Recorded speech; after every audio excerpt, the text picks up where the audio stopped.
Même à Nice, l'une des villes les plus riches de France, une partie des classes moyennes est en train de basculer. En première ligne, maître Jean-Charles Albertini, huissier de justice. Ce jour-là, il se rend en plein cœur de la ville, dans cette résidence haut de gamme. Il vient récupérer 4 000 € de charges de copropriété impayées auprès d'une dame qui est installée ici depuis 30 ans. Bien connue dans le quartier, elle n'avait jamais eu de difficultés jusqu'à présent. C'est une podologue. Son cabinet est installé au rez-de-chaussée. Il attend 2 minutes. Personne ne se présente. Il va devoir forcer la porte.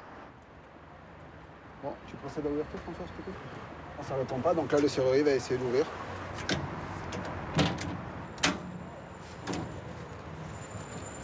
Il espère que ce cabinet est également une habitation pour pouvoir saisir ses biens. Y a quelqu'un?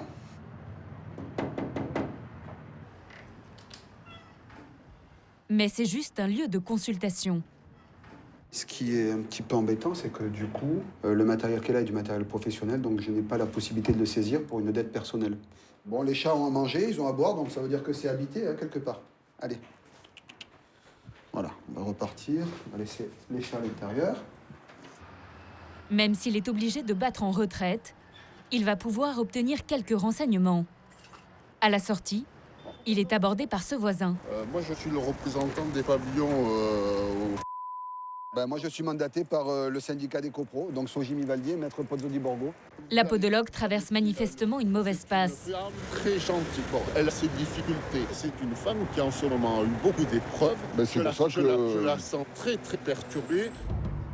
Ces difficultés sont à l'image de la fragilité des classes moyennes. 3 jours plus tard, elle se présente chez maître Albertini.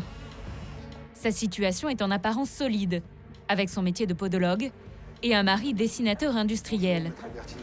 Pourtant, en peu de temps, elle a accumulé cette dette de 4 000 €. Je vous en prie, madame. Donc, nous avons un jugement qui vous a condamné à payer une certaine somme concernant des charges de copropriété impayées. Si je vous ai demandé de venir, c'est pour qu'on puisse trouver un accord sur ces sommes-là, hein, bien évidemment. Votre revenu mensuel, il est à peu près de combien? Là, il est très faible. Il est très très faible. Là, j'en suis à 2 patients par jour. On va dire 30 € le patient. Oui, patients par jour. Voilà. Okay. En fait, il a suffi d'un petit accident de la vie pour qu'elle soit en difficulté. Alors qu'elle gagnait 2 000 € net par mois, elle a dû réduire son activité pour s'occuper de son mari, malade. Aujourd'hui, elle a moins de 1 000 € de revenus. En quelques mois, elle s'est retrouvée dans le rouge. C'est la première fois que ça m'arrive dans ma vie. C'est compliqué ça à gérer, c'est pas facile même de se retrouver. Vous savez qu'on a a un sentiment de honte à maître Albertini. Voilà. Excusez-moi, mais c'est honteux. Pour moi, c'est honteux. C'est-à-dire, ce qui vous fait honte, c'est de devoir de l'argent, c'est quelque chose qui vous était jamais arrivé. D'avoir affaire à un huissier. Mais c'est humain, je pense que excusez-moi, on se connaît pas. Vous l'avez. On n'est pas méchant quand même. Mais bon, je pleure pas, hein. C'est là, oui, mais c'est parce que j'ai honte, mais je pleure pas sur mon sort. Hein. J'ai quand même été un peu con hein, sur les bords. Hein, j'aurais dû régler mes charges. Et c'est un peu une espèce, je dis pas un jeu parce que ça serait con, hein, mais c'est un peu un truc de dire bon, allez, je vais un peu les faire mariner. Ouais. Puis après, on se retrouve pris à son propre piège. Parce qu'après, les sommes s'accumulent. Merci en tous les cas. C'est tout à fait normal. Des gens des classes moyennes qui trébuchent. Maître Albertini en voit chaque jour. Comme cette dame qu'il va chercher sur son lieu de travail et qui n'arrive plus, avec son mari, à rembourser ses crédits à la consommation.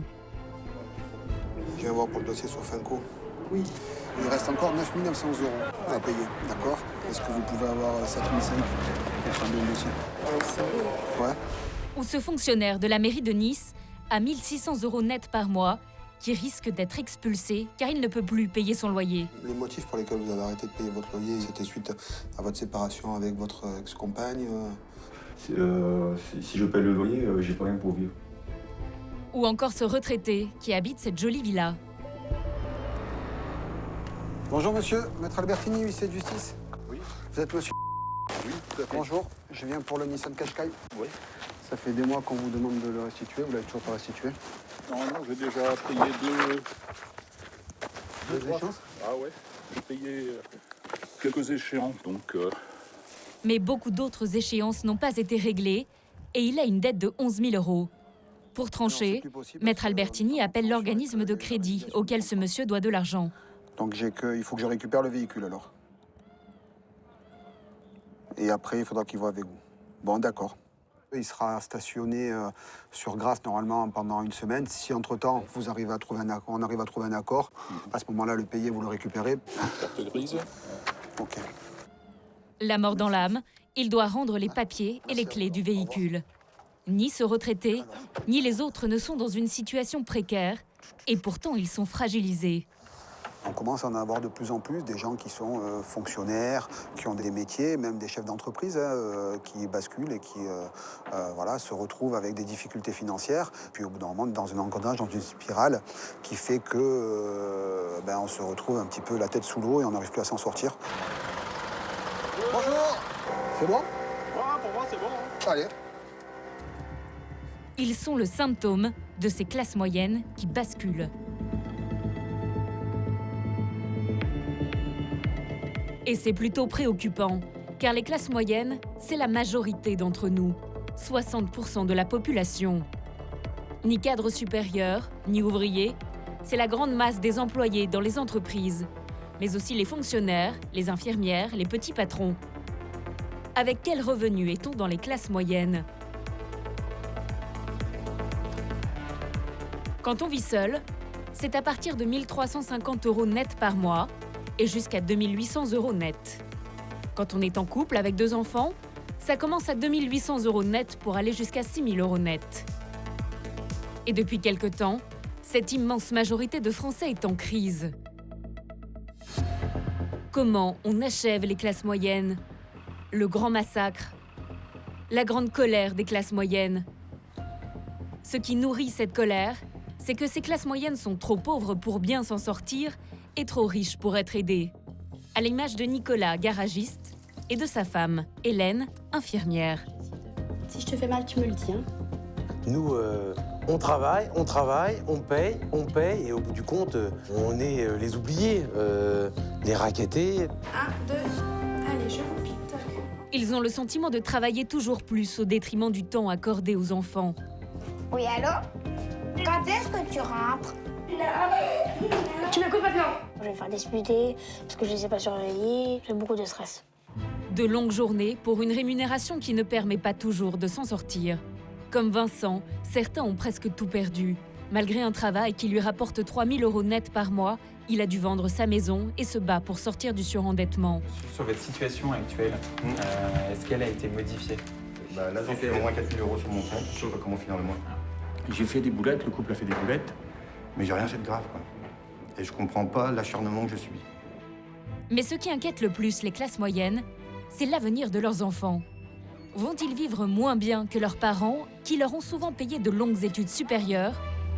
Mais quand vous avez 2 enfants avec des bagages et puis que derrière, il n'y a rien, quoi. Ouais, c'est frustrant. Au chômage depuis 2 ans malgré son Master 2, Mélissande cache carrément ses meilleurs diplômes pour trouver un emploi. Il manque un bout de moi, il manque 2 ans de ma vie là-dessus. Il manque 2 ans de ma vie. Mais j'ai pas le choix. J'ai pas le choix de le retirer. Si je veux être appelée, je n'ai pas le choix. Grégory, 40 ans, et lui contraint à une expérience humiliante. Revenir vivre avec ses enfants chez sa mère. Je t'amène ton linge. Ok, très bien.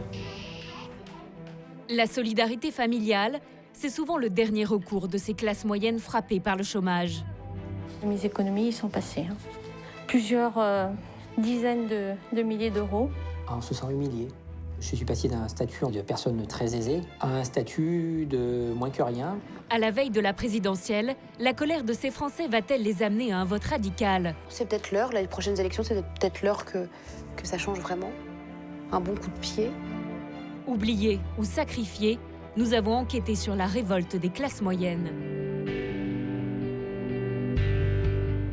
Dans ce village, près de Rouen, cette jolie bâtisse a toutes les apparences de la maison du bonheur. Qui est-ce qui installe le jeu? Toi. Mais c'est normal, c'est parce que c'est une lettre joker. C'est un espace, tu sais. D'accord. Allez, on en prend 7 chacun. 1, 2, 3. Elle est habitée par cette famille. Hélène, 36 ans, infirmière libérale. Nicolas, 38 ans, garagiste. Et leurs 3 enfants. Allez, le reste, on les remet dans le machin, là. Oh là, papa, il va gagner, je sens. Ils ont acheté à crédit pour 195 000 € cette maison de 200 mètres carrés. Chaque mois, ils doivent rembourser 1 000 €, et cela pendant 10 ans. Je l'ai fait toute seule. Toute seule? Oui. T'as fait la lecture? Oui. Attention, papa, il a la gamelle. Nous sommes dimanche midi, l'un des rares moments de la semaine où ils sont tous ensemble. Et puis, dis à ta petite, t'avais un secret. Il y avait un secret pour la danse. Faut pas que tu me le dises.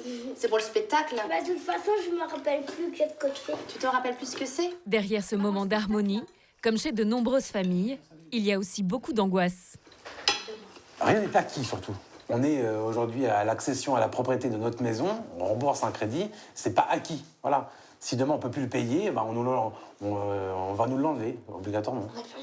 En toile de fond, il y a quand même toujours les inquiétudes du travail, de l'entreprise, qui se multiplient par 2, puisqu'il y a ceux de Nicolas, les miens. Il y a beaucoup de soucis, toujours en toile de fond, en fait.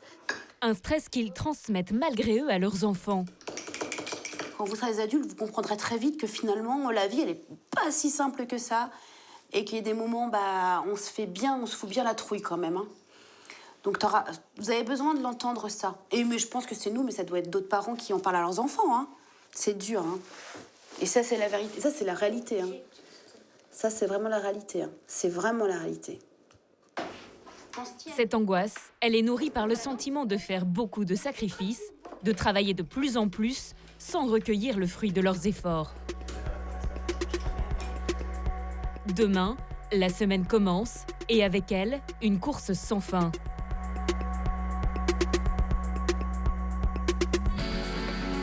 En France, entre les commerçants, les petits entrepreneurs, les professions libérales, le nombre d'indépendants a augmenté de 35% en 10 ans. Ils sont aujourd'hui 3 millions et la grande majorité fait partie des classes moyennes. Et ils sont nombreux, comme Nicolas, à aborder leur journée de travail la boule au ventre. Son garage est une entreprise fragile et le moindre grain de sable le met en panique. Justement, ce matin en arrivant, il y a un pépin. Là, apparemment, non, il n'y a pas du tout de courant. La lame fonctionne quand même. Pas du tout. Là, c'est un gros problème pour travailler. Ça, c'est mécanique. C'est une panne générale dans tout le secteur. Et à écouter Nicolas, c'est une petite catastrophe. J'ai pas d'informatique, j'ai pas de téléphone, donc pas de commande. Les clients peuvent pas téléphoner pour prendre rendez-vous. Ah bah là, c'est une perte totale de la journée. Hein. Pour remettre à flot sa société, l'année dernière, il a déjà licencié 2 salariés sur 4. Et cela fait maintenant plus d'1 heure que son mécanicien et son carrossier, payés environ 1 500 € net par mois, sont au chômage technique. On n'a pas de courant. Julien est le frère et l'associé de Nicolas. Ils possèdent ensemble 2 petits garages. Là, t'auras pas de courant tout de suite. Non, je pense pas. Voilà, c'est pas de chauffage, rien. Voilà. Mais contre toute attente, Ça revient. Soulagement. Ah oui, c'est clair, oui. Il est quelle heure? 9h30. 9h30. 1h30 déjà, ça va rien faire. Au niveau des pièces, toi, à ton avis, à quoi ça se limite si... De toute façon, on a le pare-choc, évidemment. ils sont tendus. Car comme beaucoup de petits patrons des classes moyennes, ils considèrent qu'ils commencent le mois avec un boulet toujours plus lourd. Les charges sociales qu'ils doivent à l'organisme de collecte des indépendants, le RSI. Et as-tu reçu les appels cotisation RSI ou pas? Non. Moi, je les ai reçus avant Saint-Aignan. Bah, ils ont encore augmenté. De combien? Plus 5-6%. Ce mois-ci, en cotisation RSI, on va payer 4 500 €. On n'a pas le choix que de payer, en fait. C'est travail et paye. C'est frustrant, ouais. Ouais, c'est frustrant. Tout augmente, aussi bien les loyers que l'électricité, le gaz. Depuis le 1er janvier, 5% sur le gaz, 3% sur l'électricité. Nous, les prix des peintures automobiles ont repris 5% là aussi, 10%. 10%. Voilà. Et avec le stress permanent de l'entreprise. Donc, il y a un moment donné, voilà, le ratio, il est plus bon, quoi. Nicolas arrive à se payer 2 500 € net par mois. Une fois remboursé l'emprunt pour l'achat du garage, il lui reste pour faire vivre sa famille 1 800 €. Rien à voir avec les revenus de leur père, qui détenait l'entreprise avant eux. Dans l'âge d'or de la réparation automobile dans les années 80-90, mon père travaillait beaucoup, mais pour ça, il gagnait de l'argent. C'est-à-dire qu'il a pu se permettre de se payer une très belle maison, il a pu se permettre de se payer de très belles voitures, de se payer une résidence secondaire. Il travaillait beaucoup, mais pour ça, il était récompensé. Aujourd'hui, on fait les mêmes heures, voire plus. Et moi, je suis pas prêt d'avoir une résidence secondaire. Les clés à 205 sont restés dessus. Nicolas se démène près de 12 heures par jour pour faire vivre ce garage indépendant. Elle m'a ramené des grandes barres de 4 mètres de long. Il va falloir qu'on les coupe pour qu'on puisse les mettre à la bonne longueur. Il faut du courage, car les années passant, ses clients ont toujours plus de difficultés financières. Comme cette dame qui a embouti l'arrière de sa voiture. L'alternative assurance, c'est-à-dire ses déclarations, etc. C'est fait. En fait, j'ai 300 € de franchise. Donc on en a un tout petit peu plus parce que c'est le bandeau en plastique là qui vaut un peu d'argent, plus le catadiop. Donc On a pour plus de 300. Ouais. Elle devra donc débourser les 300 premiers euros de la réparation. Une grosse dépense pour cette éducatrice spécialisée, payée 1 300 € net par mois. Nicolas espère la convaincre en lui proposant d'étaler ses versements. Et là aujourd'hui on peut faire des facilités de paiement en 3 ou 4 fois sans frais. Ça pourrait vous intéresser de régler en plusieurs fois? Oui, bien sûr. Mais à l'heure actuelle, c'est le montant surtout. Moi, j'ai pas forcément cet argent-là. Je suis seule avec 2 enfants, donc j'ai pas forcément cet argent-là à mettre pour la voiture. Bonne fin de journée. Merci, au revoir. Faute d'argent, elle choisira de reporter à plus tard l'intervention. Mais un autre phénomène n'aide pas Nicolas. Tous ces gens qui, par économie, réparent eux-mêmes leur voiture. Ça va bien? Un petit service. Bonjour. Est-ce que vous auriez une clé à prêter? C'est le cas de ce manutentionnaire au chômage qui vient emprunter un outil.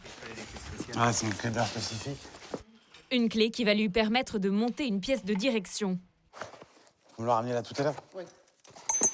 D'accord. En fait, c'est pour moi, c'est pour... parce que j'ai pas les moyens de mettre ma voiture au garage, donc je fais la mécanique moi-même. Et le garagiste, il a accepté gracieusement de nous prêter l'outil, quoi. C'est ce qui est rare, d'ailleurs. J'ai hésité quand même avant, hein, parce que bon, c'est vrai qu'un garagiste qui prête ses outils, c'est pas pour lui, c'est peut-être pas très rentable. Mais bon, comme voilà, si j'avais pas été cliente déjà, je me serais pas permis de venir lui demander, ça c'est certain. Voilà, c'est un geste commercial. Aujourd'hui, il n'a pas d'argent, demain il en aura peut-être, donc il me fera confiance, il m'amènera sa voiture, peut-être. Des clients qui ont de moins en moins de moyens et une concurrence de plus en plus forte des grandes enseignes de réparation automobile. Du coup, le chiffre d'affaires de Nicolas baisse. Il a dû se séparer d'une secrétaire et d'un mécanicien. Tu veux quoi qu'on la cale sur de petits cales en bois comme ça, propre? Dessus, ouais. Mais avec moins de personnel, Nicolas doit travailler encore plus. Et n'a même pas le temps de manger. Pas de déjeuner ce midi, donc. Pour pouvoir finir une voiture en temps et en heure. Et de pouvoir facturer en fin de journée. Malgré tous ses efforts, le garage reste sur le fil. Bon courage. Merci, c'est gentil. Et Nicolas est d'autant plus inquiet que la situation de sa femme n'est pas meilleure. Sa journée à elle commence sur les routes à 6h30 du matin. Hélène est infirmière libérale depuis peu. Elle a quitté, il y a 1 an, un poste à l'hôpital pour se mettre à son compte. Le rêve de devenir son propre patron. Comme elle lance son activité, elle a peu de patients et elle accepte donc tous les malades, quelle que soit la distance. Bonjour. Vous allez bien? Ça va, et vous? Vous allez me donner un petit bout de ventre? Oui. 1, 2, allez, je vous pique, toc. Et 3, ça va? Oui. Ouais. Je vous remercie. Merci, à demain, au revoir. Merci, au revoir. Cette fois-ci, ça n'a duré que 5 minutes. Et ça vous rapporte combien en soins comme ça, là? Ça, 7 € à peu près. 7 €. Il faut en faire beaucoup, mais c'est des soins qu'on fait beaucoup en libéral, au fait. Résultat, elle parcourt 200 km par jour. Sur un mois, ça représente environ 500 € d'essence et un rythme effréné. Bonjour. Vous allez bien? Allez, je vous pique. Vous respirez. Voilà. À demain pour nous, demain matin. Tac, tac. Allez hop, petite goutte. En arrière. À ce soir. Laissez entrer. Merci. Elle enchaîne 18 patients dans la journée.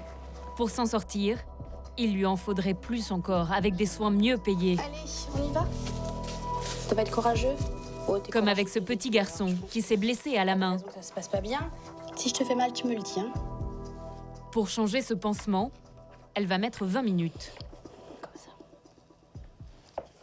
Si on veut parler d'argent, effectivement, c'est un soin qui est un petit peu plus intéressant, c'est sûr. Une quinzaine d'euros à peu près, par soin. Ça va toujours? Je t'en mets beaucoup, histoire de... d'en mettre plein. Je cours tout le temps.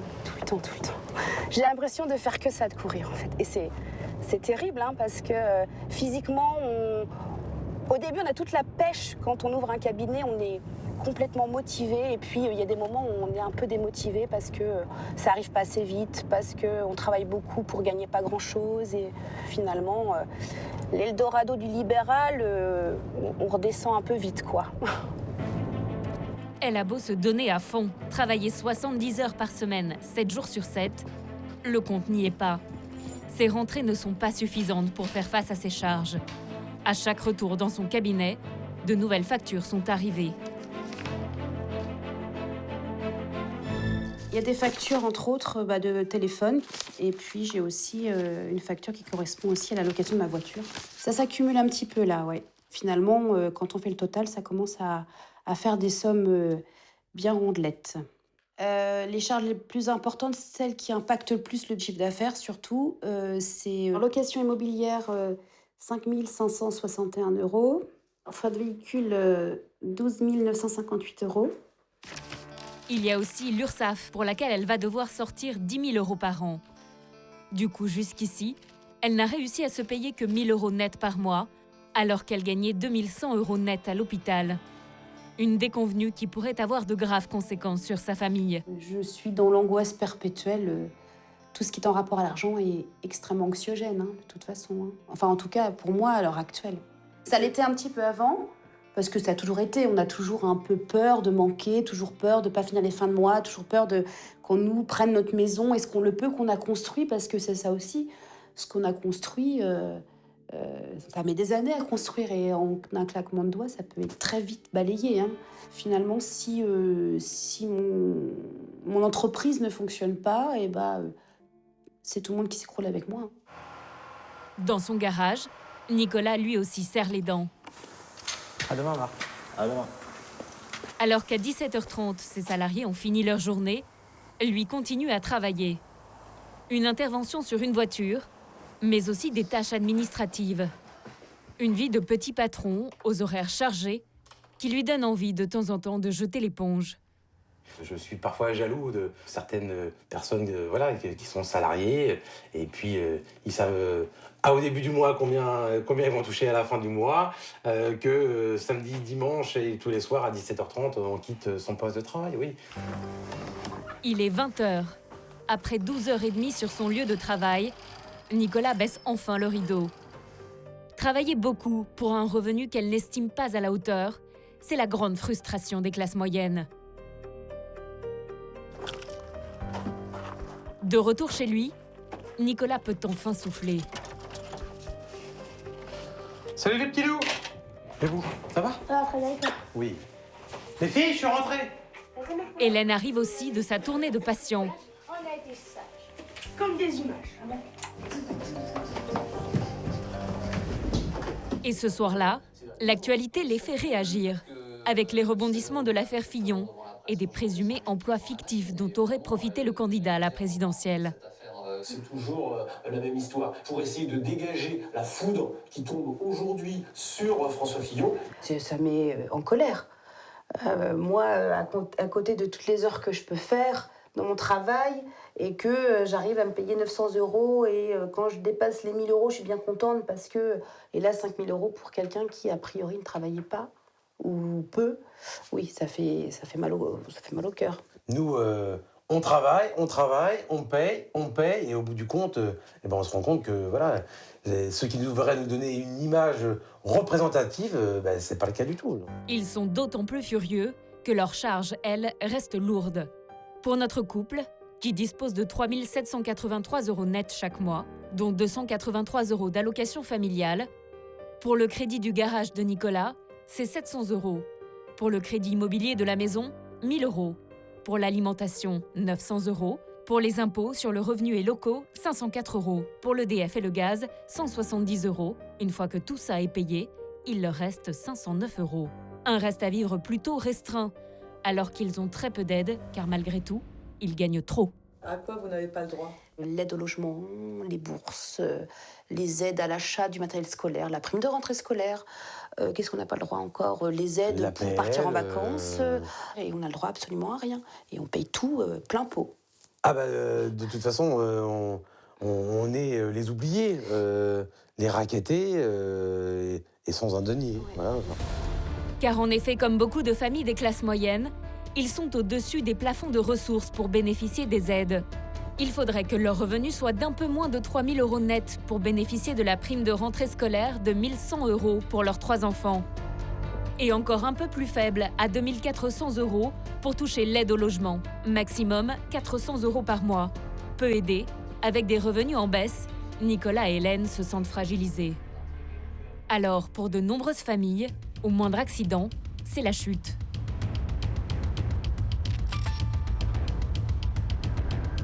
À Chartres, c'est ce qu'observe ce jeune magistrat, Sébastien Josselin Carpentier. Il est en charge des audiences de surendettement. Bonjour. Son rôle ? Examiner la situation de personnes totalement asphyxiées sur le plan financier, qui ne peuvent plus faire face à leurs dépenses quotidiennes car elles sont trop endettées. Vous avez combien de dossiers aujourd'hui?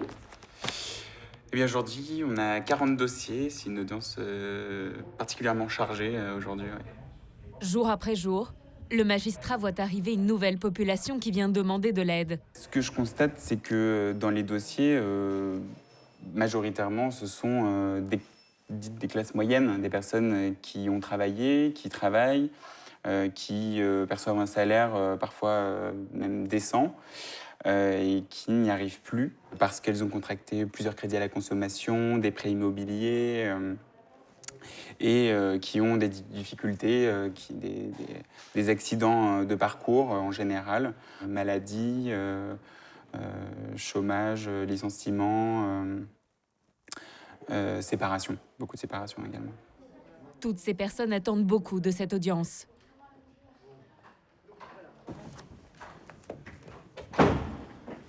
Messieurs, dames, bonjour. Vous pouvez vous asseoir, l'audience est ouverte.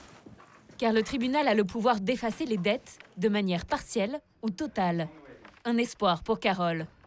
Cette aide-soignante gagnait 1 350 € net par mois. Aujourd'hui au chômage, elle n'arrive plus à rembourser les 92 000 € de dettes de loyer, d'impôts et de crédits à la consommation qu'elle a accumulés. J'ai regardé tous les éléments. Si je donne 329, j'ai plus rien pour vivre. Et là, moi, je sais pas comment je vais faire. Madame, ce qu'il faut faire, c'est demander...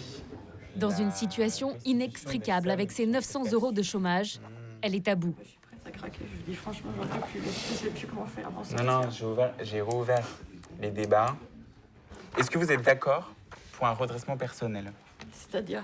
Effacer toutes vos dettes, mais il y a des conséquences derrière, qui sont l'inscription ensuite au fichier des personnes. Oui, ça me dérange pas. Mais attention, il y a des inconvénients à voir ses dettes effacées. Carole ne pourra plus faire d'emprunt pendant 5 ans. Et les banques risquent de ne plus lui accorder ni chéquier, ni carte de crédit. Vous êtes d'accord? Oui, tout à fait. On va le noter. Parce que sinon, je me vois pas comment sortir de ça, quoi. Voilà, vos dettes seront effacées. D'accord. Merci beaucoup, monsieur. Merci beaucoup. Au revoir, madame. Au revoir. Au revoir, madame. Elle gagnait 1 350 € net quand elle a commencé à s'endetter. Mais devant ce tribunal, il se présente aussi des gens avec des situations professionnelles beaucoup plus solides. Ce jour-là, il y a même un cadre avec un salaire de plus de 3 000 € net. Monsieur... Vincent souhaiterait lui aussi qu'on efface ses dettes qui s'élèvent à 100 000 €. Est-ce que vous souhaitez répondre aujourd'hui ou est-ce que vous sollicitez un renvoi pour répondre et apporter des documents? Il faut en finir, je ne peux pas prendre des jours de congé comme ça. Bon. C'est un homme divorcé dont la situation se dégrade depuis 8 ans. Monsieur, sur votre situation actuelle, est-ce qu'elle a été modifiée? Là, c'est au moins 4 000 € sur mon compte. Sur... Comment finir le mois? Sur vos ressources et charges. Ressources, vous avez donc salaire 3 035 € et rente accident du travail de 85. C'est ça. D'accord, donc 3 120. Et les charges ont été modifiées ou pas? Ma pension qui est passée de 300 à 500. Vincent plaide sa cause en utilisant ironiquement la troisième personne. Communique, envoie des mails, il n'en peut plus pour dire qu'il est saisi, ressaisi, qu'il survit. Il en est à son 10e mois de survie là. Donc, monsieur est fatigué et il trouve honteux qu'on lui dise qu'il n'a pas envie de payer. À bout, il fait part de son désespoir. Donc je suis tranquille, je suis dans une spirale. Peinard. Là, j'en suis. On est le 12, je suis à moins 4 000 €. Pour finir le mois, je sais pas. Joker. Je remets la décision le 16 février. Ok. Il doit encore attendre et son calvaire lui semble sans fin. J'ai fait des boulettes, le couple a fait des boulettes, mais j'ai rien fait de grave, quoi. Et je comprends pas l'acharnement que je suis. Qu'on me laisse enfin reprendre ma vie et que tout le monde ici m'oublie pour redevenir la personne que vous interrogerez jamais. Le mec qui passe dans la rue, qui bosse, qui s'occupe de ses filles, qui paye ses impôts, qui emmerde personne et que personne n'emmerde. Le fantôme de base, mais tranquille. Au revoir. Mais comment peut-on basculer de cette manière avec un salaire de 3 000 € net par mois?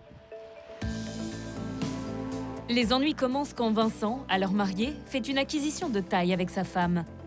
Dans ce village des environs de Chartres, il achète cette maison de 120 mètres carrés avec jardin. Donc voilà, et là donc nous avions la porte d'entrée, le salon juste derrière vous. En haut, la chambre de mon aîné, ici le bureau, et en haut c'était la fenêtre d'une mezzanine en fait. On voit donc l'intérieur de la maison, tout le jardin dans lequel s'amusaient les filles. Le bâtiment du fond, c'était la dépendance. À l'époque, ça servait un peu de fourre-tout, mais l'idée, c'était d'en faire les chambres pour nos deux filles. On avait un chien à l'époque, le stéréotype de la vie de famille, tranquille et heureuse. Le rêve va vite tourner au cauchemar, car il commet une imprudence. Pour financer cette maison, à 180 000 €, il compte sur la revente à bon prix de son ancien logement et contracte un prêt relais. Mais la crise de 2008 passe par là. Les prix de l'immobilier s'effondrent et l'opération tourne au désastre. J'ai perdu presque 60 000 € de pertes sèches à rembourser en dette auprès du crédit emprunteur. C'est hallucinant. Une énorme erreur, une grosse, une phénoménale, qui dure depuis, ça doit faire peut-être presque une dizaine d'années qu'on s'est lancé là-dedans. Et j'en ai encore pour un bout de temps, donc c'est l'erreur de ma vie. S'ensuit une série noire. Il se retrouve au chômage 6 mois. Divorce, frais d'avocat, pension alimentaire, nouvelles dépenses de logement. Il accumule les dettes, qui atteignent donc 100 000 €. La grande maison est bien loin. Aujourd'hui, Vincent habite seul dans un 3 pièces du centre-ville de Chartres. Là, vous êtes dans mon salon, salle à manger. Tac. La chambre de mes filles. Il ne voit plus qu'un week-end sur deux ses filles de 7 et 11 ans. Pour l'instant, j'ai pas les moyens d'avoir un appartement plus grand, donc elles sont toutes les deux dans la même chambre. Peut-être plus tard, chacune leur chambre. Ces soirées, il les passe seul, devant la télévision. Ses ennuis financiers l'ont isolé. Un changement de vie douloureux. Mon train de vie, il a baissé, oui, parce que forcément, avec mes problèmes financiers, avant, voilà, au lieu de me préparer ça, je me serais peut-être fait un petit resto le soir, tranquillement, ou le midi, par exemple, de manger des sandwichs dans mon bureau. Dans ma vie, j'ai dû mieux vivre avec un salaire plus bas qu'aujourd'hui, où j'ai le salaire le plus haut de ma carrière, et pourtant, je vis super mal.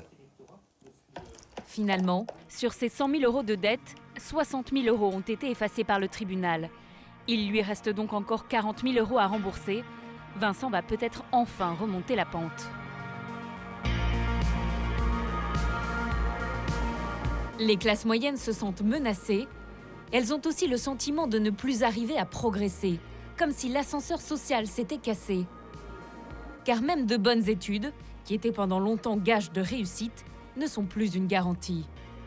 Aujourd'hui, 40% des Bac plus 5 sont au chômage un an après l'obtention de leur diplôme. Il y a 7 ans, c'était seulement 30%. Une situation qui crée beaucoup de frustration chez les jeunes, mais aussi chez leurs parents. dans les environs d'Amiens. On pourrait croire que le jeune couple qui emménage dans cette maison a beaucoup de chance.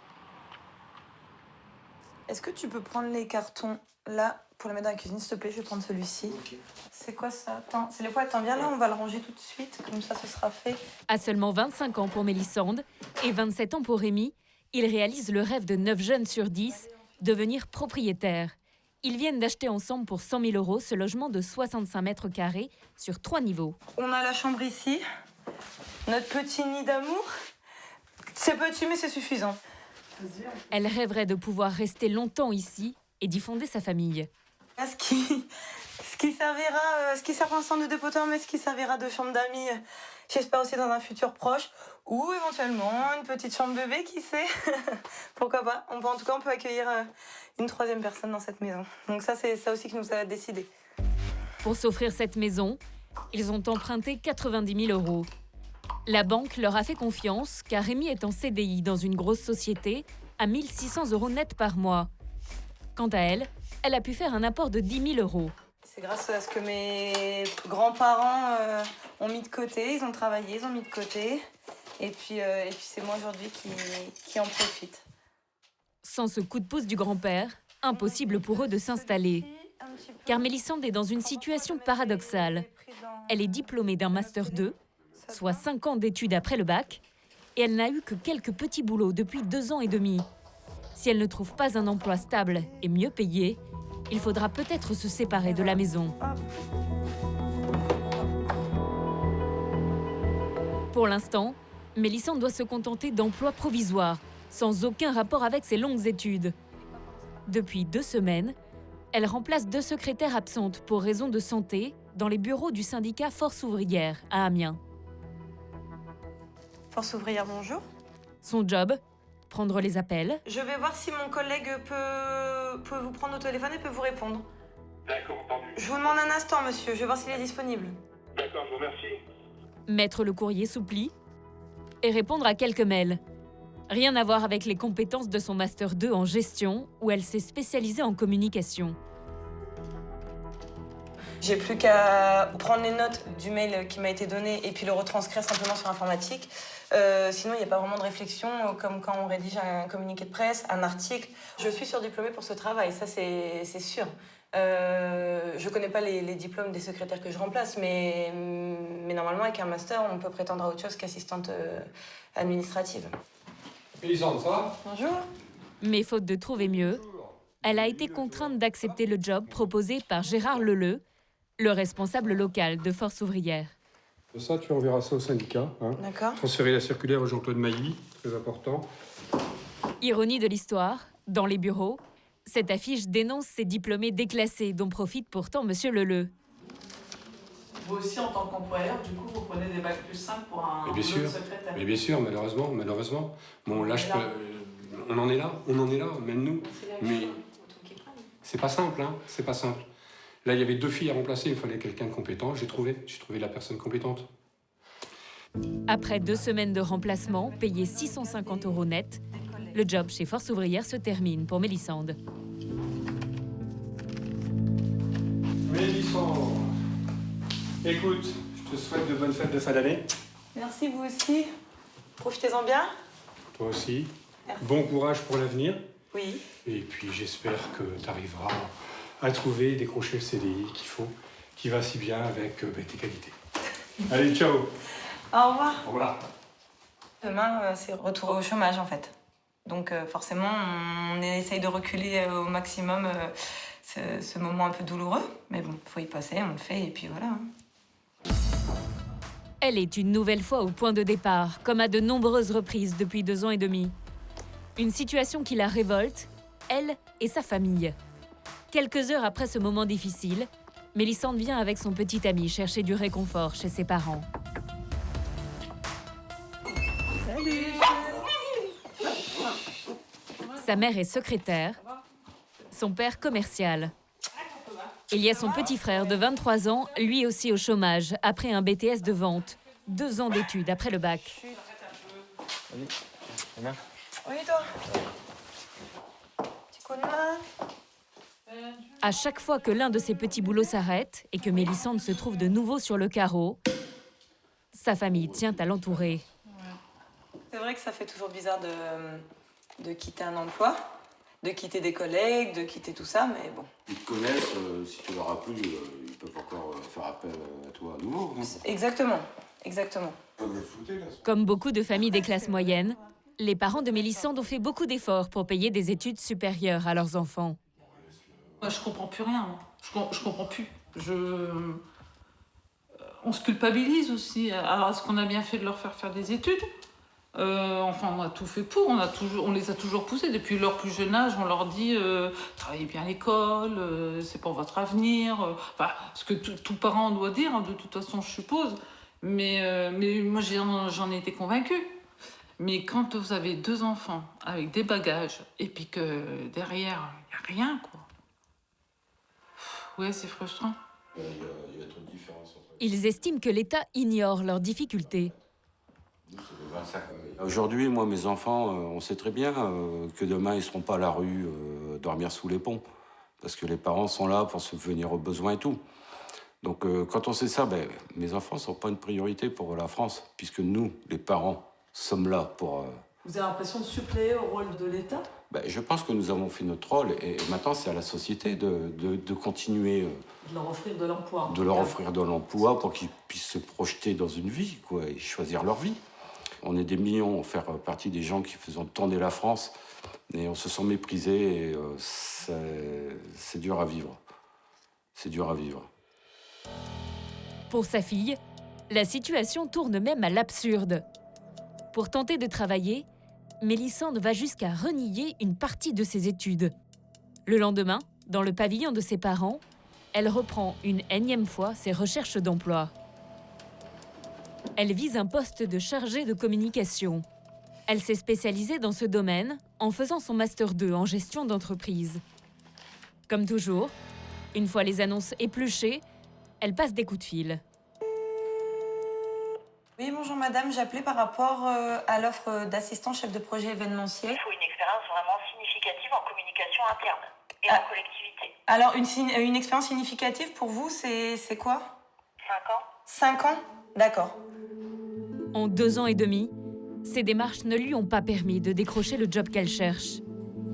Pire, dans la première année, sa candidature ne suscitait aucune réaction. Pendant 1 an, j'ai eu 0 appel, 0 retour.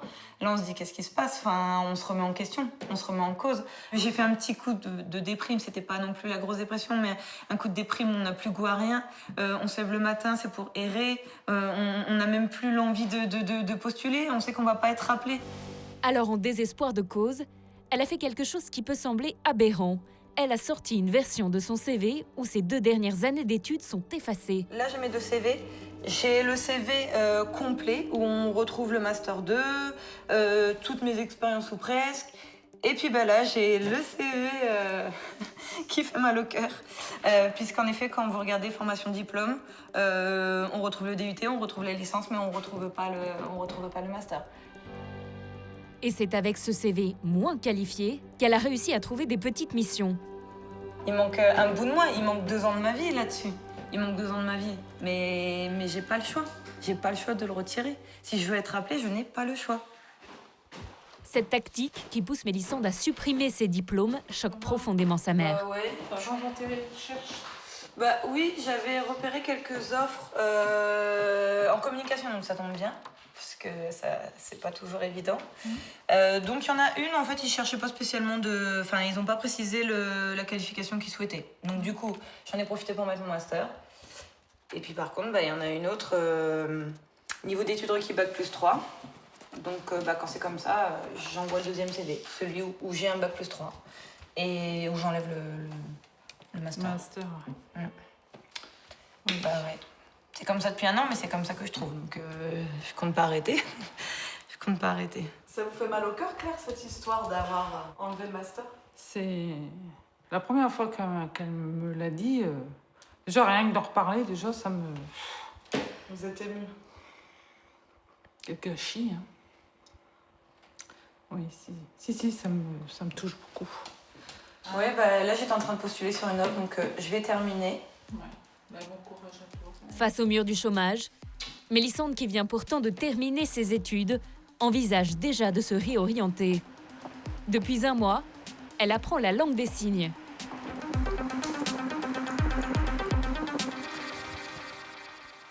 Elle me demandait quel métier je faisais et je répondais chômage. Ça se dit comment en anglais? On se serre la ceinture. Ah oui. C'est le signe. Je me trompe pas? Oui, c'est ça. C'est vraiment symbolique. Dans la langue des signes, tu me dis si je me trompe, mais beaucoup de choses sont imagées. Très logique. Très logique, voilà, c'est ça. Il y a de la logique, il y a de l'image et puis là, chômage. Avec 300 000 personnes qui souffrent de surdité en France et seulement 400 interprètes, Mélissande rêve parfois de jeter ses diplômes universitaires de gestion pour trouver sa voie dans ce secteur. En attendant, pour continuer à rembourser les traites de sa maison, elle doit en effet se serrer la ceinture. Ne pas réussir à faire face à ses charges et tout perdre, c'est la grande peur de ces familles des classes moyennes. Comme Hélène l'infirmière et Nicolas le garagiste. Depuis qu'elle s'est mise à son compte, les revenus du couple ont fondu, de 4 883 € par mois à 3 783. Mais non, c'est là le sapin qu'il faut allumer, voyons, regarde. Le couple est obligé de faire attention. Ce qui leur pèse le plus, c'est de ne plus pouvoir gâter leurs enfants comme ils le faisaient. À une semaine de Noël, Hélène fait ses cadeaux. Pour la première fois, elle ne va pas offrir à ses enfants tout ce qu'ils ont demandé. Alors ma fille avait des grandes idées. Elle voulait une très grande maison qui coûtait une centaine d'euros. Mais quand je regarde là le prix, c'est pas possible. C'est quoi par exemple? C'est une maison comme ça ou comme ça. Mais pour moi, c'est trop difficile. Cette année, elle a dû réduire son budget pour chaque enfant à 50 € au maximum, alors que c'était 150 auparavant. Et donc pour sa fille, elle va se rabattre sur une plus petite maison. C'est 29,99 €. Ça reste dans mon budget. Ça, vous vous y attendiez en montant votre cabinet, que ça soit des petits sacrifices comme ça? Des sacrifices, pour moi personnellement, oui, mais pour mes enfants, ça me fend un peu le cœur. Par rapport à ce que je pouvais leur offrir avant, c'est un petit peu moins cher et voilà, il a fallu faire des choix. Vous êtes émue quand même? Oui, bah oui, beaucoup. Pour son fils aîné, elle prend un seul des jouets qu'il voulait, cette voiture télécommandée. Je pense que ça, elle adorerait. Petit set d'accessoires, barrettes, brosse à cheveux. Pour la petite dernière, qui voulait des rollers, ce sont ses accessoires de mode et un livre avec des poches secrètes.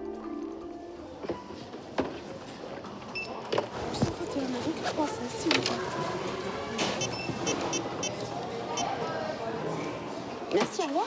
Au revoir. Là, bon, je me suis contentée du minimum. Ça vous fait bizarre? Ouais, ça me fait bizarre, ouais. C'est la première année. Je sais quel sentiment? Je voudrais vite que les fêtes soient passées, en fait. Parce que j'aurais voulu qu'il y ait plus de paquets sous le sapin de Noël pour mes enfants. Merci beaucoup.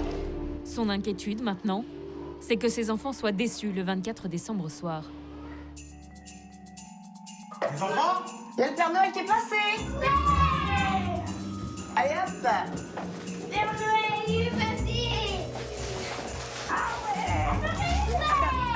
Attendez, on va pousser un petit peu ça. Mais j'avais pas commandé ça, maman. T'avais pas commandé ça?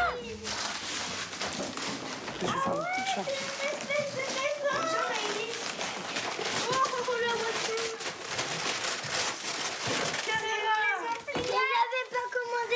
Bah, le Père Noël, il a pas dû trouver tout ce qu'il voulait. Hein. Non. Ça n'a pas été possible. Hein. Peut-être que les rollers de maman, ils sont chez papy et mamie. Peut-être. Mais tu sais, le Père Noël, il a fait ce qu'il a pu. Hein. Ah non. Alors les enfants ressentent-ils les difficultés de leurs parents? C'est un beau Noël pour vous? Ouais, c'est super bien. Mais de toute façon, tous les Noëls qu'on passe, c'est super. Ils sont super les Noëls. Ils sont vraiment super. Bon, finalement, je leur ai fait plaisir, je crois. Hein. Ça te plaît ce que tu as eu? Oui. T'es pas déçue? Non. Ouais, bon, moi je suis contente aussi. La parenthèse de Noël fait oublier pour un temps les soucis. Mais tout au long de l'année, Le rythme de travail que doivent suivre Hélène et Nicolas les oblige à sacrifier en partie leur vie de famille. Comme chaque jour de la semaine, Hélène court d'un patient à l'autre de 6h à 20h. Nicolas, lui, se démène dans son garage de 8h30 à 19h30. Et pendant ce temps, leurs 3 enfants se débrouillent tout seuls. Il est 16h30, c'est la sortie de l'école. T'as fait quoi à l'école? Pardon. Ah oui, demain je devrais avoir sport, mais je veux pas aller au sport. Ouais, on aura dû traverser. Amandine, 9 ans, ramène à la maison Maëlys, la petite dernière de 6 ans. Ça s'est bien passé la piscine? Je suis allée dans le grand bassin, dans le petit bassin, et puis voilà. Puis dans le petit bassin, il y avait quand même beaucoup d'eau. Ouais. Les 2 sœurs se gardent toutes seules, car les parents n'ont pas les moyens de payer une nounou tous les jours. Bah, on aime bien parce que ça veut dire que papa et maman nous font confiance. Et quand ils nous font confiance, bah, moi j'aime bien. Parce que ça fait comme si j'étais un peu plus grande. Arrivée à la maison, c'est Amandine qui endosse le rôle de la babysitter. On va goûter, Bibou? Oh, j'ai faim, moi. C'est pas ma chef, mais comme je suis plus grande qu'elle, elle sait que je suis plus grande qu'elle, donc elle sait qu'elle doit m'écouter. Moi, je sais pas. Ah, il y a le téléphone de la maison, je crois que c'est maman. Non, c'est moi. Oui, allô? Oui, Amandine, c'est maman, chérie, tout va bien? Oui. Dis, t'as pris ton goûter? Non, on est en train de le prendre. Quand est-ce que tu rentres? Quand est-ce que je rentre? Bah, je rentre quand on sera prêt de manger, à 19h30, à peu près, d'accord? Oh, cool! Ok? Bon, je fais des bisous. À plus tard! Bisous, je t'aime beaucoup. Moi aussi, bisous, ma poule. Bisous. Je t'aime. À l'autre bout du fil, Hélène, toujours en voiture. Pour que son activité d'infirmière libérale lui rapporte un peu plus, elle est contrainte de faire ses journées à rallonge qui l'éloignent de ses enfants. Je les ai un petit peu sacrifiés, ouais. Je les ai même un petit peu abandonnés. Ça, c'est difficile. Ouais, c'est fort, mais c'est vraiment ce que je ressens, en fait. Hein. Et ça a été... C'est dur. Et ça l'est encore, c'est ça. Et j'espère que ça s'arrêtera parce que... vraiment, c'est quelque chose qui me culpabilise beaucoup. À la maison, l'aîné, Valentin, est rentré. Et c'est lui qui prend les commandes. Il distribue les tâches demandées par les parents.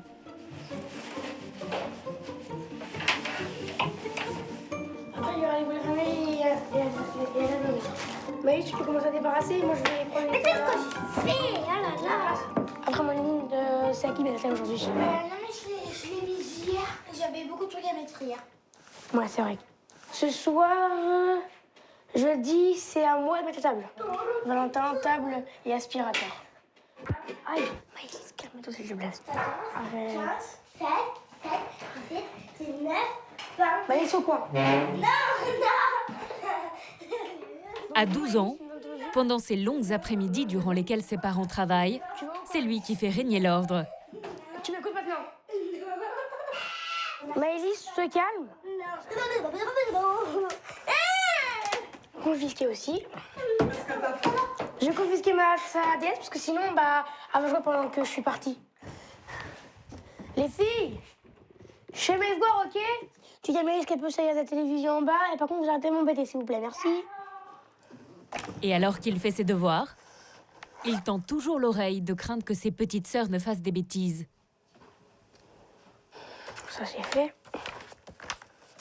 Ça te fait peur un petit peu qu'il se passe quelque chose? Oui, j'ai beaucoup de stress.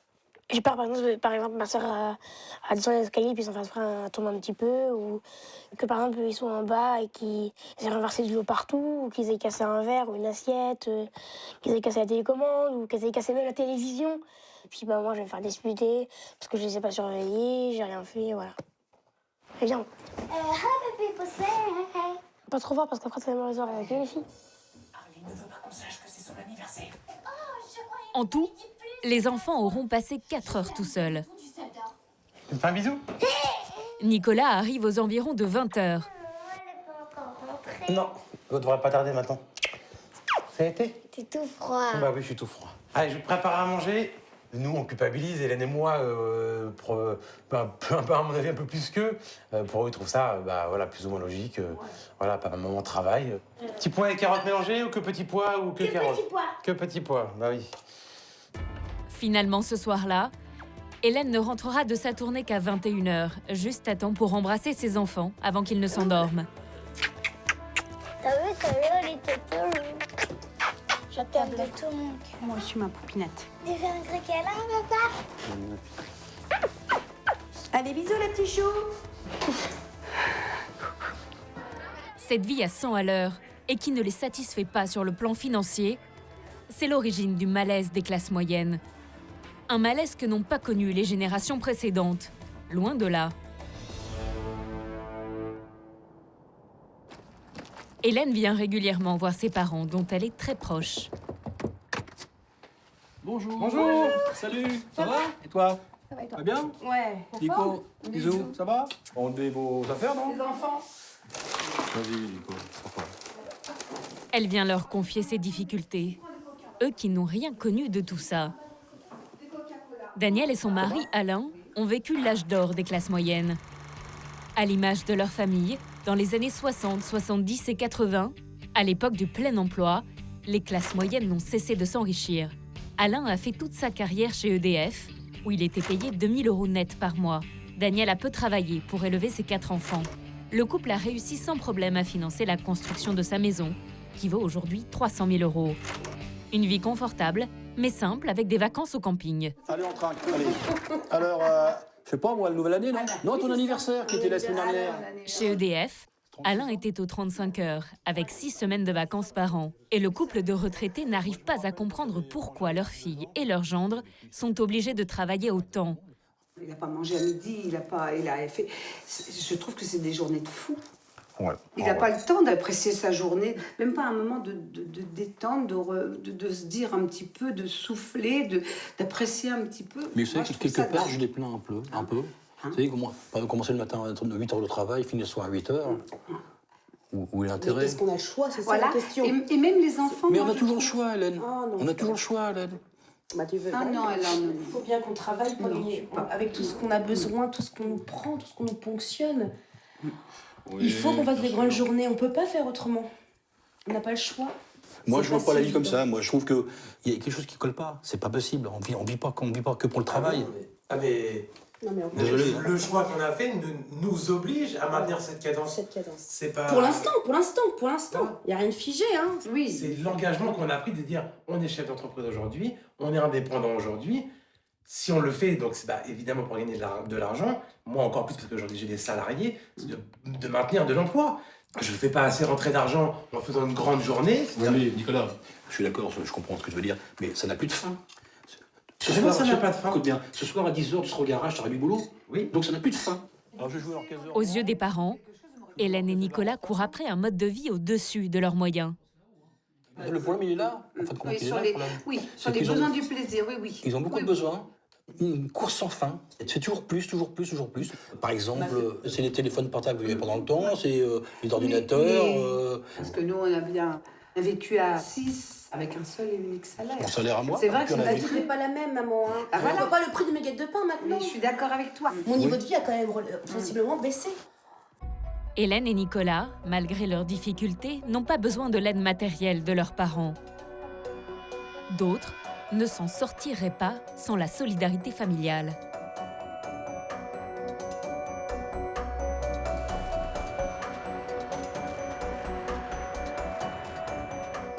Et sont parfois contraints à une situation délicate. Revenir dans la maison où ils ont passé leur enfance après des années de vie indépendante. En France, c'est le cas de 479 000 adultes de plus de 35 ans. Comme à Valence, ce père de famille. Bonjour les monstres, vous êtes réveillés? Tous réveillés? Allez, debout. On fera le lit après. On va se laver les mains et on va manger. Grégory, 40 ans, a la garde de ses 3 enfants. Une fille de 8 ans, un garçon de 10 et une petite dernière de 6 ans. Tu te fais bisous? Comment ça, non? Allez, un bisou, fais pas le bébé. Il vit avec eux chez sa mère et les enfants partagent la même chambre. T'es bien dans ta chambre? Oh, une jolie chambre. Et je voudrais avoir une chambre toute seule. Oui. Ça serait mieux. Oui. Bah pourquoi? T'es bien avec tes frères et sœurs? Tiens-toi comme il faut. Ouais, mais c'est nul. Ils habitent à 5 dans ce 3 pièces de 70 mètres carrés.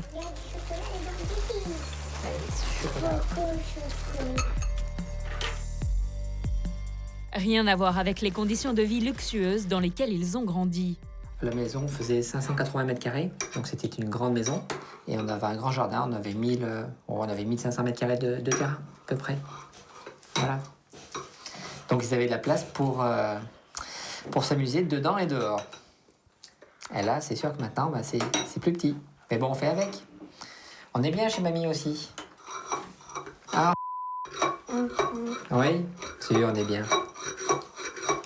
Oui, mais c'est beaucoup trop petit. Tu te lèves les dents, Frotte-toi bien les dents. Tu te souviens bien 3 minutes le matin, hein? D'accord? Et après, tu nettoies le lavabo quand t'as fini. Il y a 3 ans, Grégory a été obligé de revenir s'installer chez sa mère, la mamie de ses enfants. Allez, on se coiffe. Je peux plus bouger mon Bouge doigt. pas, bouge pas. Pour coiffer les filles, je suis pas un expert. Donc je fais ce que je peux, mais la mamie leur fait des coiffures plus sophistiquées, on va dire. Depuis sa chambre, la grand-mère s'assure que ses petits-enfants sont prêts à partir à l'école. Elle ne serait pas coiffée, les filles. Je le viens de coiffer. Reste tranquille. Je gère.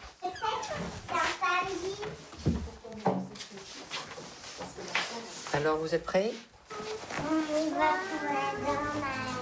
On va à l'école. Au chômage, endetté, Grégory n'a pas pu faire autrement. Un bisou à papa et bonne journée. À peine ses enfants déposés à l'école, il retourne chez sa mère. Elle a poussé les murs pour le loger, lui et sa famille. Depuis que je suis rentré chez ma maman, bah en fait, j'ai pris la place dans une sorte de cagibi, une chambre un peu fourre-tout, où ma maman rangeait un peu toutes ses affaires, où il y avait un canapé-lit pour les personnes, pour les amis qui pouvaient venir. Donc voilà, donc là c'est le canapé-lit, donc je dors pour l'instant comme ça, voilà. Une petite pièce où Grégory passe la plupart de ses journées à tenter de retrouver du travail. Bonjour, merci de me laisser votre message. Je vous rappellerai dès que possible. À bientôt.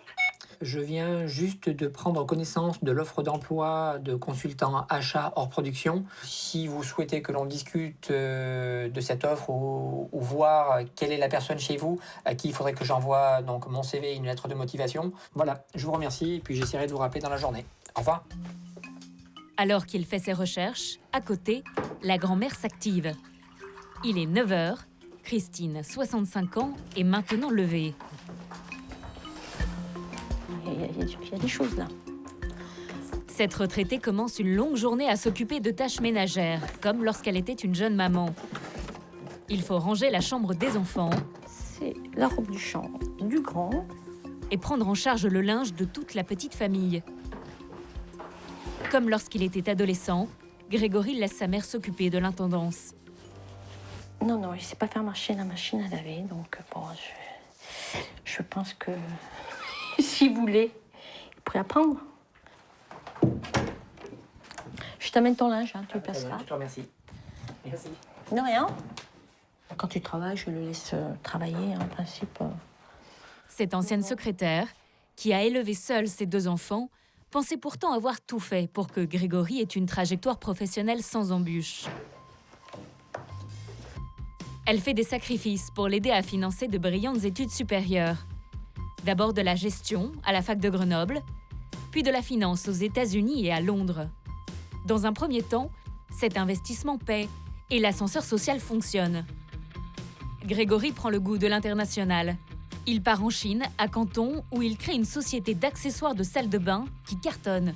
Donc là, juste pour en prendre quelques-uns, donc là on a une série qui a très bien marché, qui s'est vendue en France, notamment chez Leroy Merlin, Castorama, Galeries Lafayette. À l'époque, au début des années 2010, il gagne jusqu'à 7 000 € par mois. Et il offre à sa femme, chinoise, et à ses 3 enfants, une vie de rêve. C'était une maison sur 3 étages, donc très moderne, et dans un cadre vraiment très beau. Ouais. Les enfants allaient dans les meilleures écoles, dans l'école française à Canton, en Chine.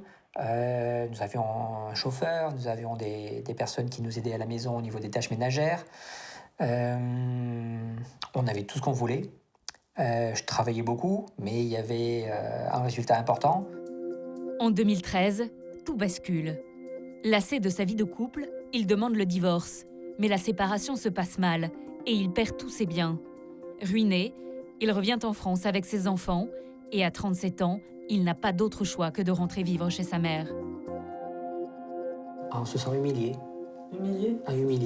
Vraiment humilié, parce que je suis passé d'un statut, on va dire, de personne très aisée à un statut de moins que rien, puisque quand je suis arrivé en France, eh bien, j'ai dû m'inscrire au RSA. Et j'ai perçu le RSA pendant un trimestre. Je n'avais pas droit à la sécurité sociale puisque je n'avais jamais cotisé. Donc j'ai eu droit à la CMU. Et pour moi, c'était la honte. À un moment donné, on pense à faire des bêtises, puis bon, on les fait pas parce qu'on a des enfants, etc. On y pense. Enfin, on y pense sans forcément y penser, mais ça travaille. S'ajoute un autre problème pour lui. Pour régler son divorce, il doit engager de nombreuses démarches judiciaires très coûteuses. Et comme il n'a plus un sou, c'est sa mère qui est mise à contribution. Mes économies, ils sont passées. Plusieurs dizaines de milliers d'euros. Je veux dire, franchement, je ne calcule pas. Par pudeur, elle ne le dit pas, mais elle a vidé ses comptes et hypothéqué son appartement pour prêter environ 180 000 € à son fils. Même si je ne rentrais pas dans mes fonds, tant pis. C'est comme ça, j'aurais fait ce que j'avais à faire. Et c'est également elle qui fait bouillir la marmite. Avec sa retraite de secrétaire de 1 700 € par mois, elle assure toutes les dépenses du quotidien pour 5 personnes, dont la nourriture. Un budget serré qui l'oblige à faire de petits miracles. Là, il y en a 5 kilos, c'est plus intéressant que mon petit paquet. Là, c'est 48 centimes le kilo. Voilà, celui-ci, t'as 1,39. Ah oui, ça fait 3 fois plus cher. Elle compare et n'achète que les premiers prix. Flagrant. Quand vous étiez toute seule, vous comptiez pas comme ça? Financièrement, j'étais plus à l'aise, oui, effectivement. Bonjour. Aujourd'hui, c'est une petite note, 14,95 ou 85, c'est une petite note. Toutes les semaines, ça fait combien de budget? Je peux compter 70 € pour 5 personnes aujourd'hui. À peine les lourdes courses de la famille ramenées à la maison. Pas le temps de souffler. Les enfants reviennent de l'école à 16h30. Et il faut s'occuper d'eux. C'est une peluche. T'as quoi? On regarde par là. Et c'est bien d'où ça? C'est le maître qui nous prête des peluches. Le maître, il prête des peluches. Ah bah d'accord. Pas la lecture? C'est le moment des devoirs. On parle à la poésie. Être un corbeau, c'est un arbre perché, tenez dans ce mec en fromage. Placez aussi dessous un écran ensuite ce que représente le chiffre 3. D'accord. Christine espère que son fils va finir par reprendre son envol après 3 ans de cohabitation. Elle n'est pas croyée là. J'aimerais qu'il soit bien, qu'il puisse partir, qu'il puisse s'installer, qu'il puisse joindre les deux bouts dans un appartement à lui, avec ses enfants. En attendant qu'il puisse louer un appartement, Christine profite aussi de ses petits-enfants. Elle a récité le corbeau et le renard, mais elle a fait 3 fautes. Je pense que le jour où ils partiront, ça me fera un vide immense. Ça va me faire drôle. Mais si le jour on part, on fera une chambre d'amis, une chambre pour la mamie. Ouais. Oui. Cette chute brutale que Grégory a connue, cela n'a plus rien d'exceptionnel. À Nice, l'huissier de justice, Jean-Charles Albertini, continue ses tournées. Il a rendez-vous aujourd'hui avec un monsieur qui avait jusque-là une vie plutôt aisée. Je viens vous voir par rapport au dossier que j'ai. Merci. Il vit avec sa femme dans un bel appartement de 100 mètres carrés, loué 2 000 € par mois. Maître Albertini. Et il a accumulé 1 an et demi de loyer impayé. Et j'ai un dossier d'expulsion à votre rencontre et celle de votre épouse aussi. Nous sommes mi-mars et le tribunal a ordonné son expulsion. Pour le 1er avril. À compter du 1er avril. Alors, il faut que on va se ouais, bien sûr. Ce qu'il y a, c'est L'appartement est luxueux, avec de nombreux objets de valeur. Donc, je voulais voir avec vous les modalités pour qu'on puisse effectivement éviter cette expulsion manu militari. Il vous faut combien de temps? Il faut un mois pour être parti. Fin avril. Fin avril, vous serez parti? Je pense oui. Parce que, Habitué avant à gagner jusqu'à 6 000 € net par mois, cet ingénieur qui travaille à son compte dit ne pas avoir encaissé d'argent depuis plus d'1 an. Résultat, il ne paye plus son propriétaire et lui doit 39 000 €. Une situation difficile à vivre. je travaille beaucoup dans le monde anglo-saxon et j'ai des clients qui ont fait plusieurs fois fortune et plusieurs fois faillite. Ça n'a pas le même aspect qu'en France. On connaît des difficultés, c'est très pénible, je peux vous dire, parce que je dors pas. L'huissier de justice ne saisit pas les biens de valeur qui se trouvent dans l'appartement, car sa mission se limite à l'expulsion. Quant à ce monsieur qui va devoir quitter bientôt son appartement, son savoir-faire et son expérience devraient lui permettre de rebondir. Ce n'est pas le cas d'une catégorie très importante des classes moyennes, beaucoup plus vulnérables que les autres, les retraités. Maître Jean-Charles Albertini est missionné par une banque pour récupérer une dette dans ce joli village de l'arrière-pays niçois, auprès d'une famille dans l'impasse. Elle vit dans cet immeuble, dans un 3 pièces de 70 mètres carrés. Madame, bonjour, maître Albertini. Il y a les 2 parents, un boulanger et une secrétaire à la retraite qui touchent à eux deux 2 200 €, et leur fille de 32 ans, secrétaire au chômage, qui avec son RSA n'a pas les moyens d'avoir son propre logement. Bon, la dette, elle n'est pas énorme en soi, elle est de 1 280 €. C'est sûr que ça peut paraître énorme au regard de vos revenus, mais c'est une dette que l'on peut facilement rembourser et qu'on peut trouver un accord sans difficulté. Donc il y a d'autres dettes? Ouais. En plus des 1 290 €, il y a plusieurs autres dettes pour un total de 20 000 €.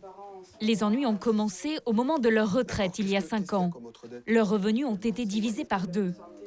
Ils ont eu des problèmes de santé et n'ont pas réussi à faire face. Donc vous, qu'est-ce que vous pouvez proposer mensuellement pour rembourser cette dette? Alors là, c'est moi qui vais prendre la relève. Moi, je pourrais vous donner 200 € par mois. D'accord. Parce que tu touches à ça, c'est tout. 470. Et je croise les doigts, j'ai eu mon entretien d'embauche lundi. D'accord, ok.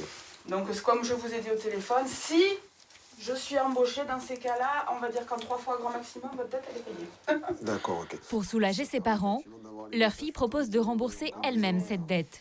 Mais au cas où elle n'y arriverait pas, Maître Albertini prend ses précautions. Donc, table, il n'y en a qu'une, donc je ne peux pas essayer. Donc, on va marquer la télé. Un lecteur de DVD Philips, 2 fauteuils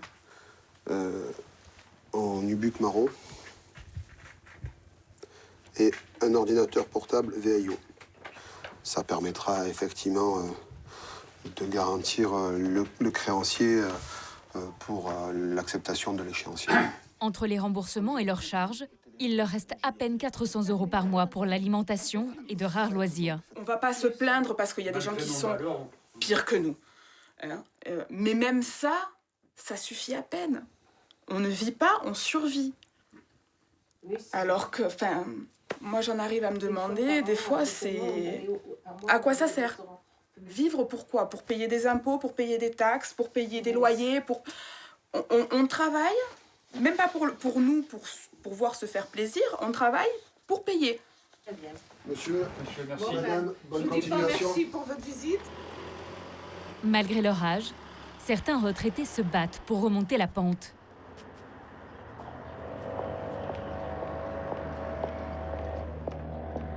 À Chartres, au tribunal d'instance où se tiennent les audiences de surendettement, les retraités sont de plus en plus nombreux. Monsieur Leclerc, vous êtes là. Comme Georges Leclerc, 74 ans. Cet ancien chef d'entreprise est pris à la gorge par une dette de 36 000 €. J'ai l'état des créances ici. Nous, celui qu'on avait, c'était celui de 2013. Et Ah non, c'est pas bon. Celui-là, il est de 2015. Le magistrat a mis au point une série de mesures pour qu'il s'en sorte. Vous avez pas vu le plan? On va le regarder maintenant. Tenez. On revient vers vous tout de D'accord. suite. Avec son avocate, il a quelques minutes pour accepter ou non ce plan qu'on lui propose. On avait notre tableau là. On a eu une proposition de redressement avec un tableau qui nous dit sous quelle forme on va régler. Avec le nombre d'échéances, avec les montants des échéances en fonction de la capacité financière de Monsieur Leclerc.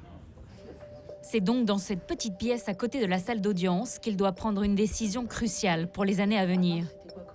C'était là. Oui. On avait le RSI pour 2131. Oui. EDF 1236. Oui, ça c'est exact.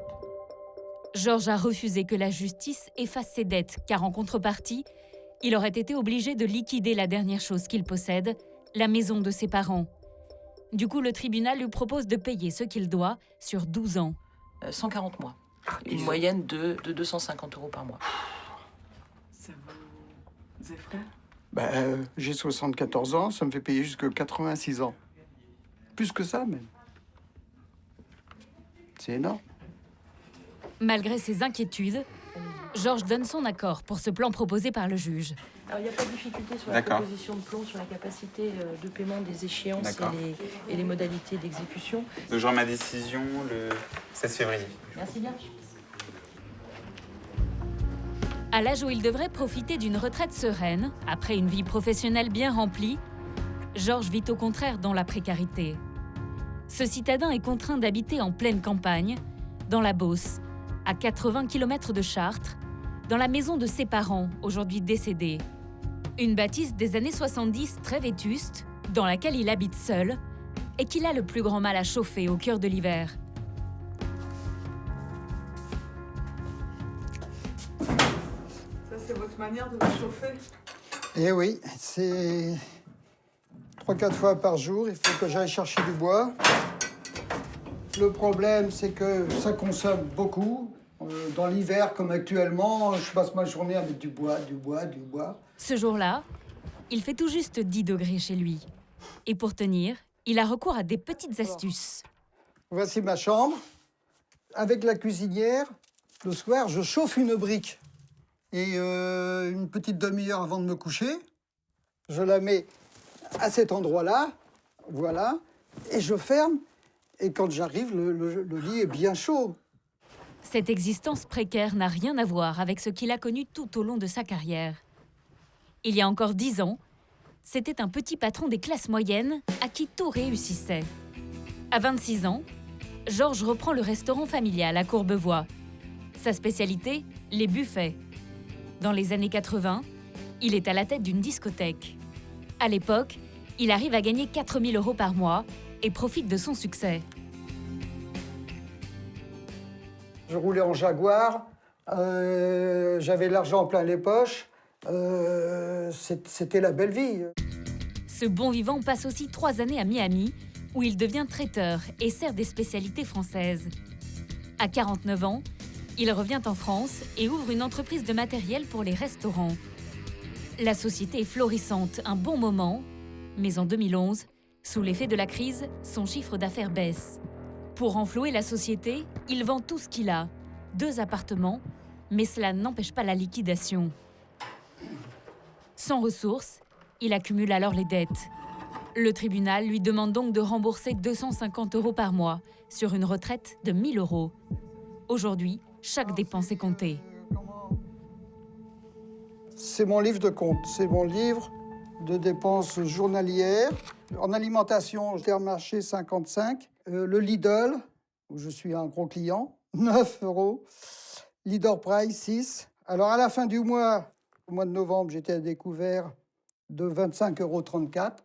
Sur 2-3 jours, la banque accepte, à contre-cœur, mais bon, elle le fait. Georges vit mal ce déclassement.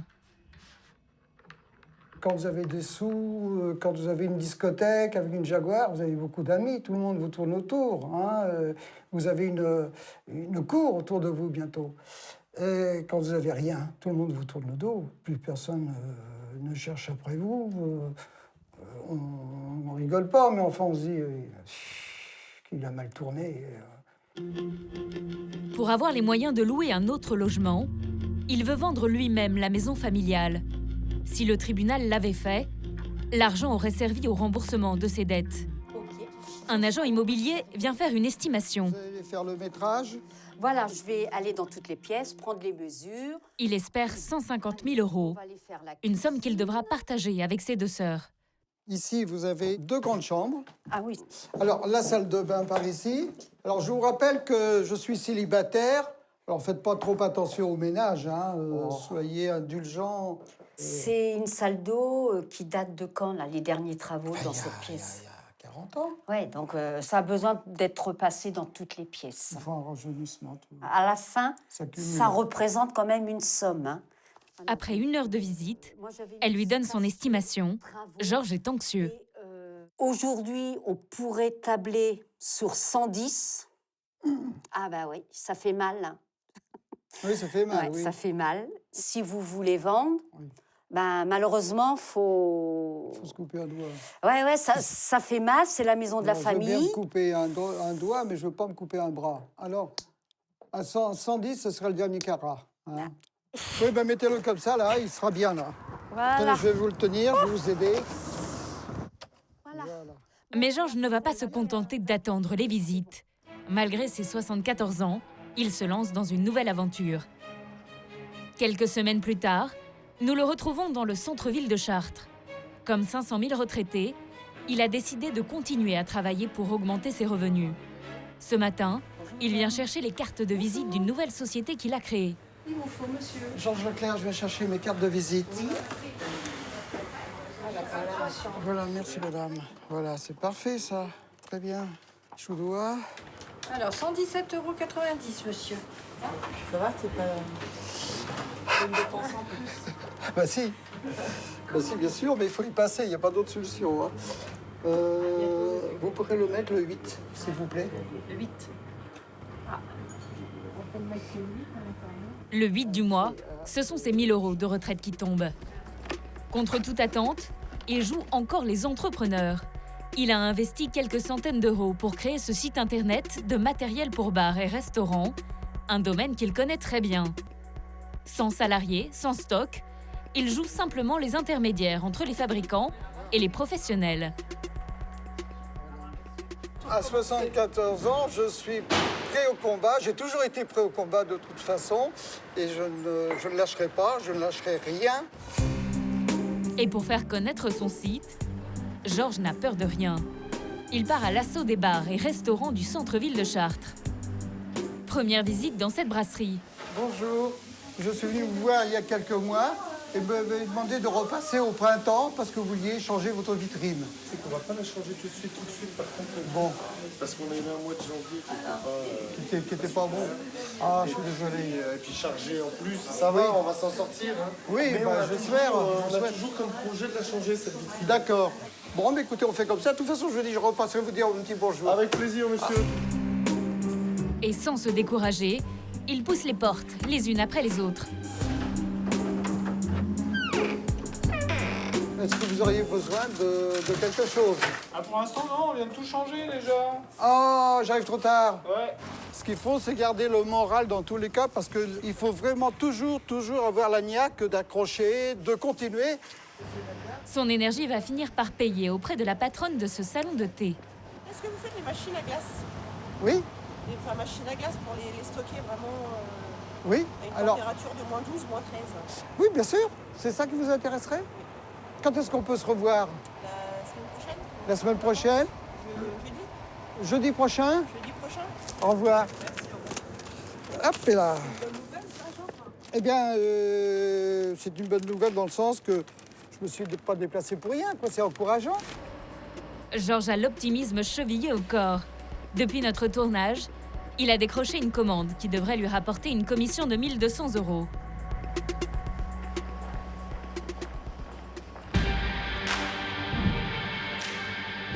Que ce soit chez les retraités, chez les jeunes, dans les familles, très souvent, c'est donc un sentiment de frustration et de colère qui domine au sein des classes moyennes. Une colère qui pourrait se traduire dans les urnes par un vote extrême. C'est ce qui s'est passé aux États-Unis avec l'arrivée à la Maison-Blanche de Donald Trump, porté par le mécontentement des classes moyennes. Ou bien encore avec le Brexit, la sortie brutale de la Grande-Bretagne de l'Union européenne. Alors que le Front National a atteint des niveaux records aux élections régionales de 2015, que vont choisir les classes moyennes à la présidentielle? Nous avons fait un petit test auprès des témoins de notre enquête. Quels bulletins vont mettre dans l'urne Nicolas, le garagiste, et Hélène, l'infirmière, qui estiment travailler beaucoup, être écrasés par les charges sans bénéficier d'aide? Le Front National ne les laisse pas indifférents.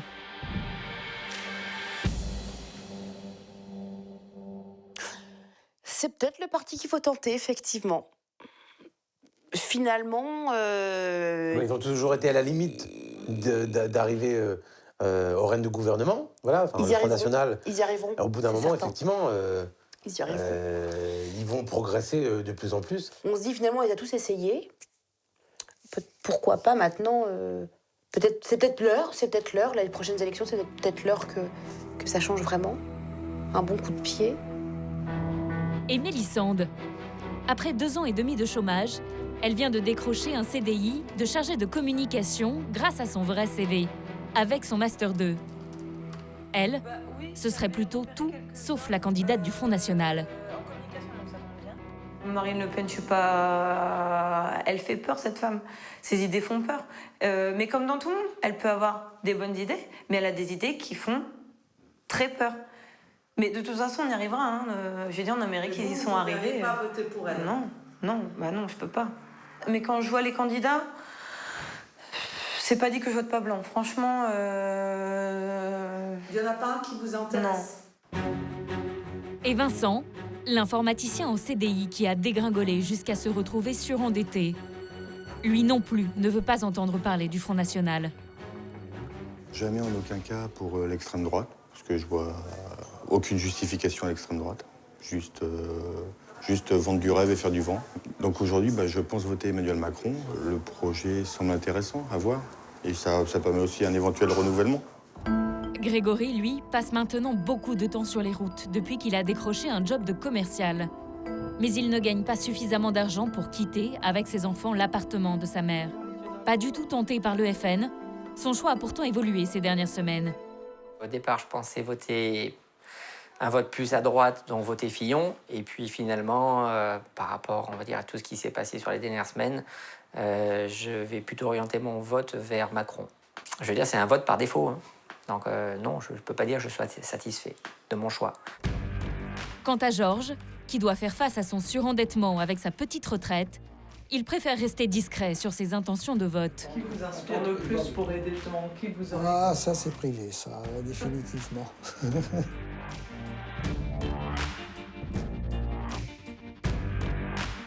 Avec 60% de la population, ce sont elles, les classes moyennes, qui vont faire l'élection présidentielle.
C'est peut-être l'heure, les prochaines élections, c'est peut-être l'heure que ça change vraiment.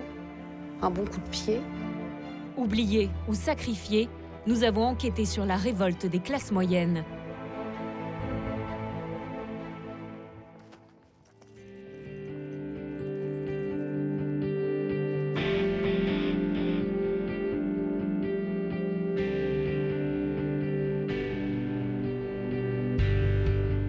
Dans ce village, près de Rouen, cette jolie bâtisse a toutes les apparences de la maison du bonheur. Qu'est-ce qui installe le jeu? Moi. Toi.